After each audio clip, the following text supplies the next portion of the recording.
Imagine walking onto an empty 2-acre oceanfront lot in Palm Beach.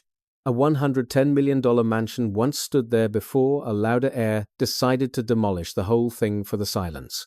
The Dynasty built a fortune selling hope, but internal warfare has now shattered that legacy and lost over $100 billion in market value. Please comment legacy if family history should always dictate the future. At the absolute core of the Lauder empire resides a profound strategic philosophy that fundamentally reframed the beauty industry for several successful decades. Estee understood that women were not simply buying chemical face creams. Instead, they were investing in a transformation of their own identity. She viewed her products as jars of hope for every single customer. This reframing turned hygiene items into symbols of high social status. She understood that packaging psychology mattered as much as formula efficacy.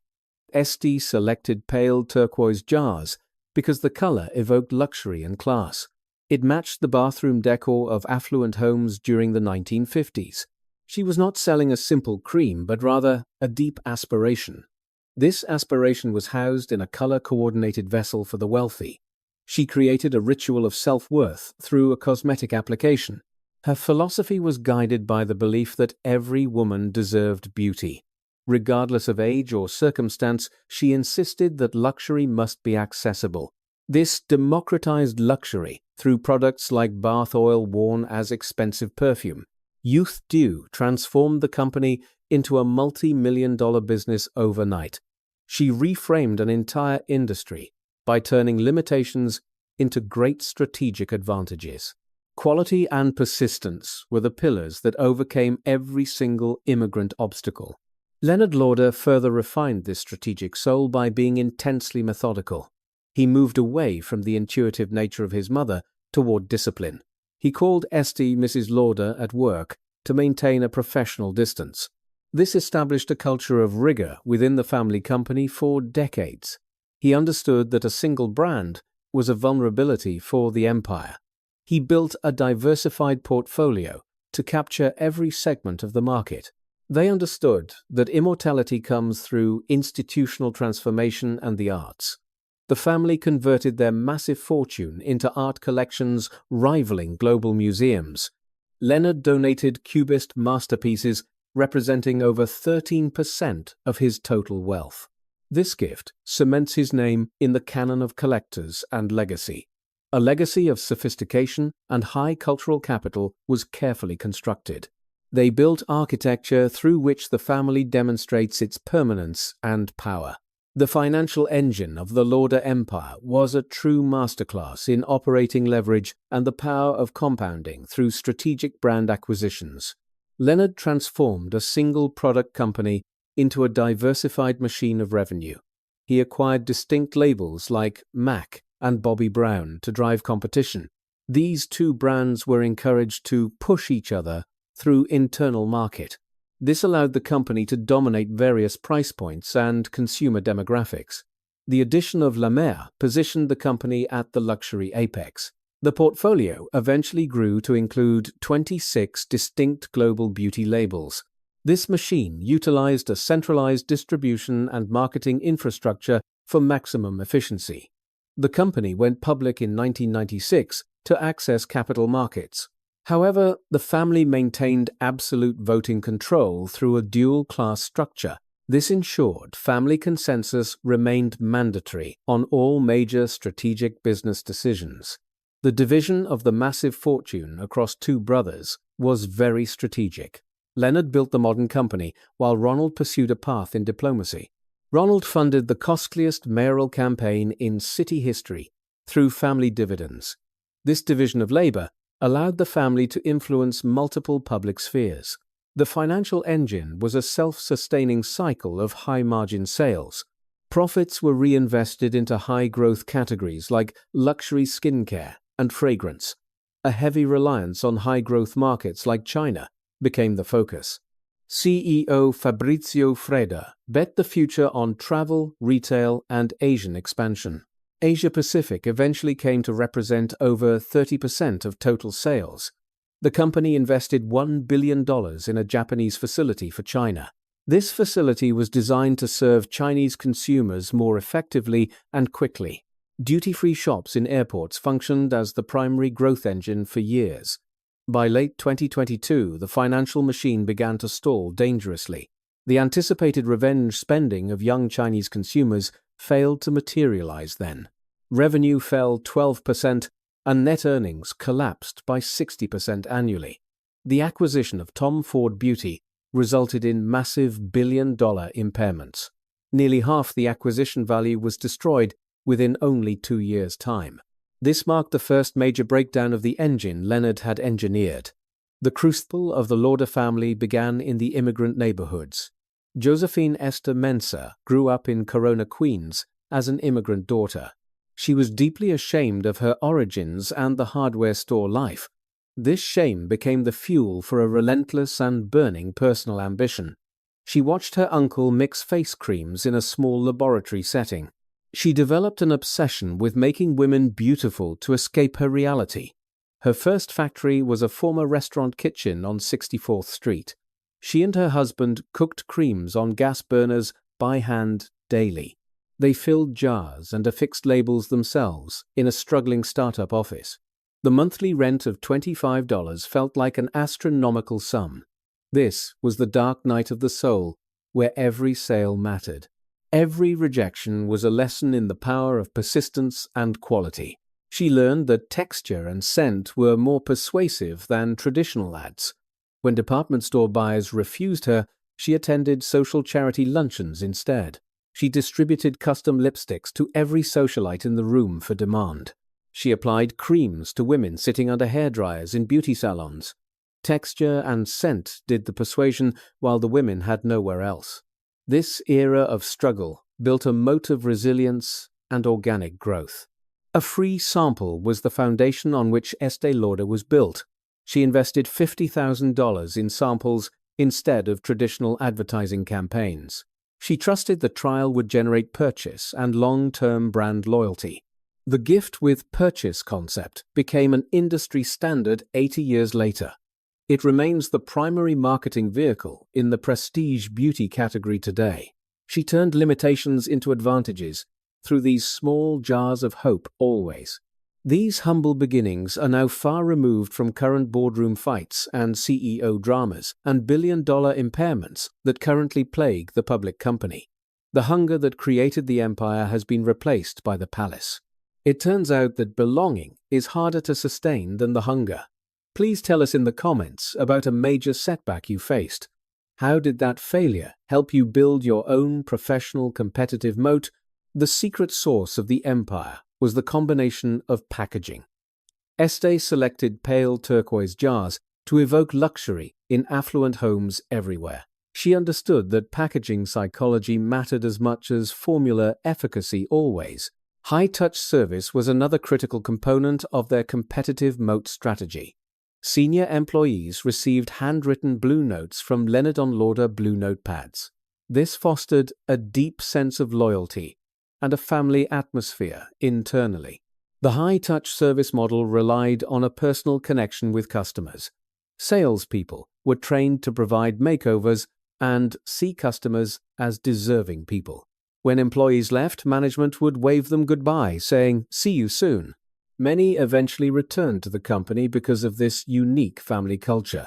This internal cohesion created a level of service excellence competitors struggled to. It was a unique management principle that prioritized heart and soul over. Another layer of their moat was the strategic use of prestige architecture. Manhattan penthouses on Park Avenue and compounds in the Hamptons were visible. These were the architecture through which the family demonstrated its permanence globally. The Greek Revival Mansion in East Hampton hosted 60 family members for rituals like using grandmother plates and silverware, connected the generations through money. This tradition maintained a sense of dominance that newer brands could not. The dual-class stock structure was a financial moat against short-termism. It ensured that the family retained approximately 82% of voting. Family consensus remained mandatory on all major decisions, despite being a public. This stability allowed for long-term investments in high-growth beauty categories. The family manifesto of being a family in business protected the core. This structure was the ultimate defense against impersonal conglomerates and market raids. The final layer of the moat was the institutionalization of the name. Leonard and Ronald built museums and research centers to cement their legacy. This cultural capital created an aura of exclusivity around the brand identity. It was an embassy of obsession expressed through architecture and fine art. The family name became synonymous with the highest canon of global collectors. This prestige created a barrier to entry that was impossible to buy. As the world moved into the digital era, adaptation became a necessity. Jane Lauder served as the chief data officer to integrate modern analytics. She attempted to stay relevant to younger consumers who shopped on phones. E-commerce reached a record 31% of total company revenue. The company pulled back from dying department store counters in failing malls. This pivot was required to survive in a fragmented and changing market. The global expansion into China was a massive strategic gamble for decades. $1 billion investment was made in a Japanese manufacturing facility recently. This facility was intended to serve Chinese consumers more effectively and quickly. However, the data failed to predict the rise of local beauty brands. Young Chinese consumers became cost-conscious and faced very high unemployment rates. The anticipated revenge spending failed to materialize when the country reopened finally.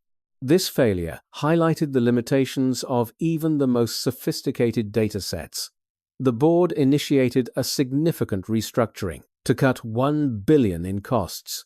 Thousands of roles were cut as the company shifted its operational model. The company collapsed 7 global regions into 4 for regional profit accountability. This was an attempt to salvage the market value of the firm.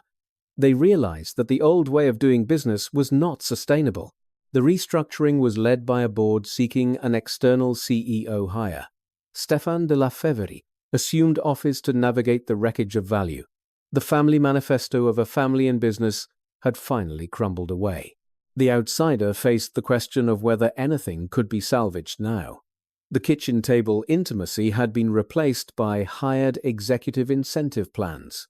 The imperial phase had begun its slow fade into institutional memory clearly. We invite you to subscribe to Old Money Habits 7 for more strategic deep dives into the lives of the world's most powerful families. Understanding these transitions is key to mastering the habits of old money. We examine how Dynasty's too complex for documentary reveal inherited ambition costs.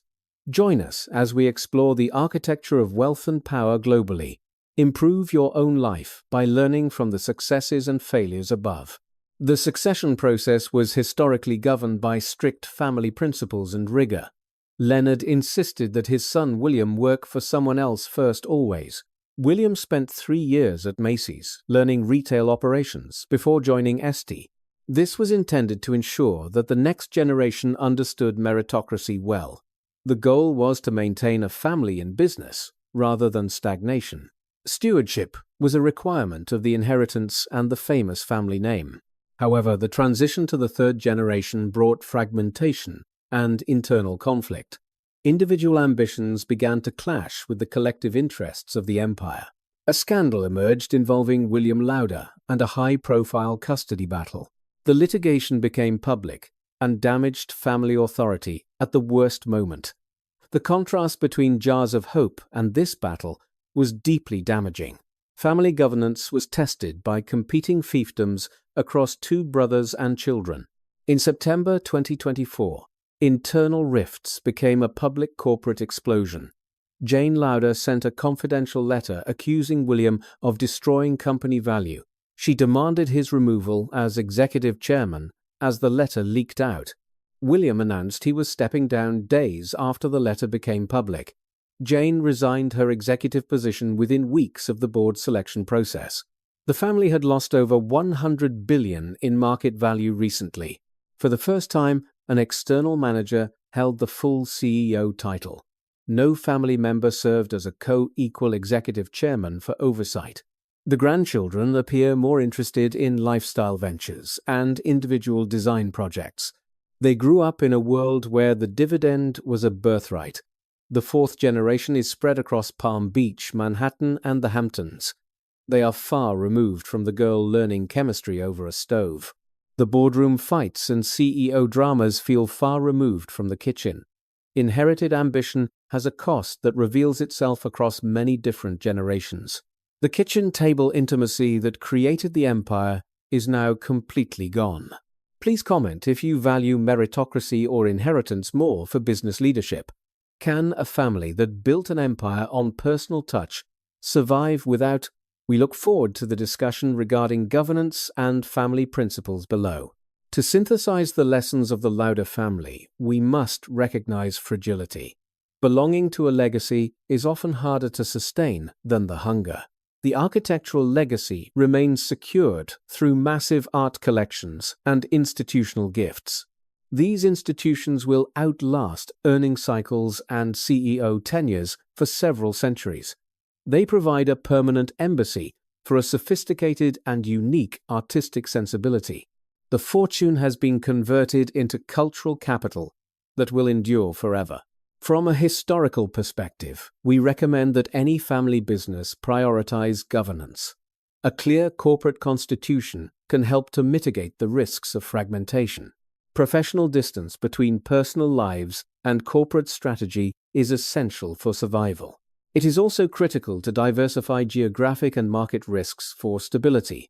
Over-reliance on a single growth engine like China can be catastrophic. This analysis is for educational and reference purposes only in this episode. The jars of hope are now managed by executives with incentive plans. The story of Estée Lauder remains a testament to the power of. We should all reflect on whether a company can truly maintain soul.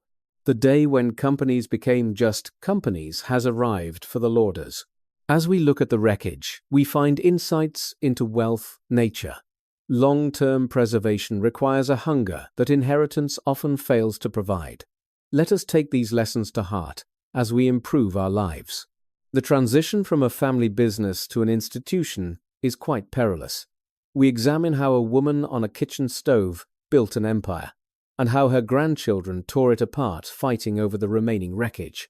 The story of the Lauder fortune is a cautionary tale of ambition. It is a map of competing fiefdoms and the cost of belonging. We are truly grateful that you joined us for this strategic analysis.